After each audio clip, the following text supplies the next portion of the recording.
niba ushaka gusaba cyangwa se kwapurayinga muri Youth Connect Award 2026, ahangaha wisanze ni ahantu heza cyane. Muri iyi video ngiye kukwereka uko wuzuza Youth Connect Art 2026 application form step by step ukoresheje telefone yawe cyangwa se mudasobwa yawe, kuva ku ntangiriro kugeza wohereje cyangwa se ukanze submit ya application yawe neza. Mbere yo gutangira rero, menya ko ugomba kugira amakuru yose yiteguwe neza, harimo irangamuntu yawe, email ikora neza, nimero ya telefone ndetse n'inyandiko z'umushinga wawe niba hari aho uza gusanga bazikubaza. Ibyo byose rero ayo makuru banza uyitegure, ubishyire ku murongo, ubundi uze tugendane step by step. Iki ntambwe ya mbere rero uri bukore numara kureba iyi video, kuko urabanza urebe iyi video, then numara kuyireba uze guhita ukomeza kwa applying ukore nk'ibyo nakoraga muri video. Urabanza ufunge link ya Youth Art cyangwa se Linktree, ushobora kuyisanga muri description y'iyi video. Uramanuka hasi muri video, munsi hari ahantu munsi ya video habanditse title, handitse mowa, urahakanda. Numara kwakanda uraza guhita uhasanga link, hanyuma nutayibona aho ngaho uhite wihuta muri comment, aho ahantu handitse comment umanuka ukande muri comment ya mbere urasanga hejuru iraba ari iyo link. Ngo nizere ko wabyumvisha no gusange link urayisanga muri description cyangwa se muri comment. Ni comment ya mbere ipininze hejuru. Nufungura form rero ushobora kubona ubutumwa hejuru uvuga ngo you don't have a permission to submit this survey record. Ibi bishobora gusobanura ko form itafunguwe abantu bose, cyangwa se ko ugomba kubanza kwinjiramo cyangwa se kwinjizamo email yawe kugira ngo uyikoreshe. Bityo mbere yo kuzuza banza usuzume niba application ifunguye, banza urebe neza ko hari uburyo bwo gusubmitinga application. Ikindi kintu ugomba gukora, andika amazina yawe cyangwa se ay'umushinga neza nk'uko ari ku ndangamuntu. Amazina ugomba kuyandika neza nk'uko ari. Ikindi, hitamo itariki y'amavuko uyandike neza. Numara guhitamo itariki y'amavuko, andika email ikora neza kuko ariyo bashobora kukoherezaho ubutumwa. Numara kwandika iyi email yawe ikora neza, andika nimero ya telefone ukoresha buri gihe. Hitamo igitsina cyawe, niba ari umuhungu cyangwa umukobwa, andika nimero y'irangamuntu cyangwa se nimero ya passport.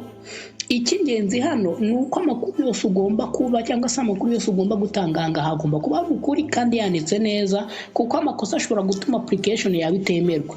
Wirinda amakosa rero, ubyandike witonze, witonde udahuzagurika. Ikindi ahangaha ugomba kuzuza ikindi gice cyangwa cya gatatu gikurikiyeho, aho umushinga ukorera. Urabanza uhitemo intara, hitamo akarere, hitamo umurenge, hitamo akagari, hitamo umudugudu. Byose ubyandike neza. Niba umushinga wawe ukorera ahantu hatandukanye n'aho utuye, andikaho ukorera ibikorwa bya business yawe, wikandikaho utuye. Ushobora kuba ufite business utuye ahantu runaka cyangwa se utuye ahandi hantu ariko business yawe iri ahandi hantu mu kandi kari cyangwa mu yindi ntara.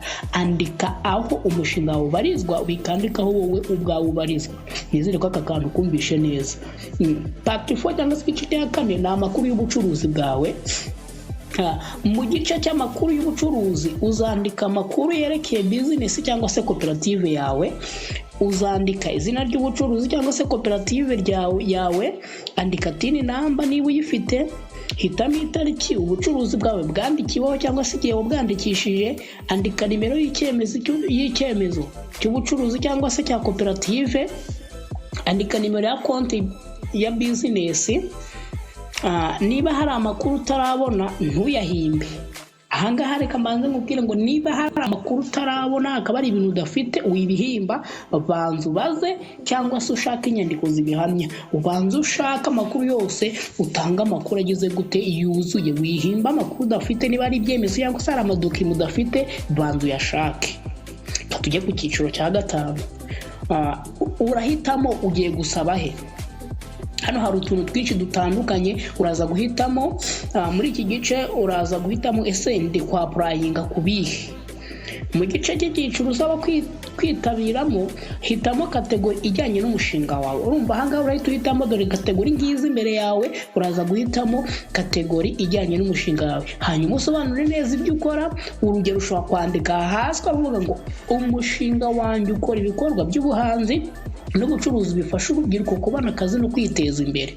Tumaze kugera ku rubyiruko rwinshi kandi dukeneye inkunga yo kwagura ibikorwa byacu.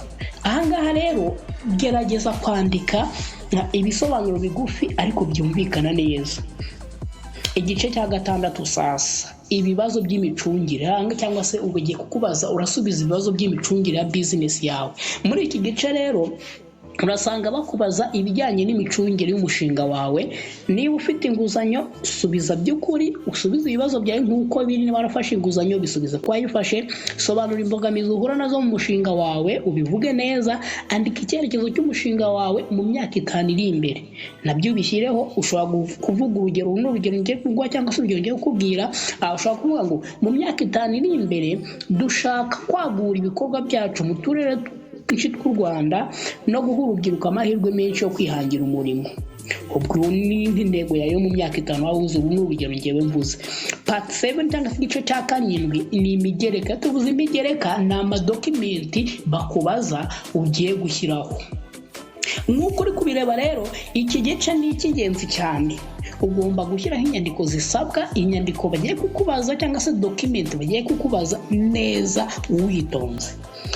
Icyambere, kopi y'indangamuntu cyangwa se passport urayishyiramo witonze.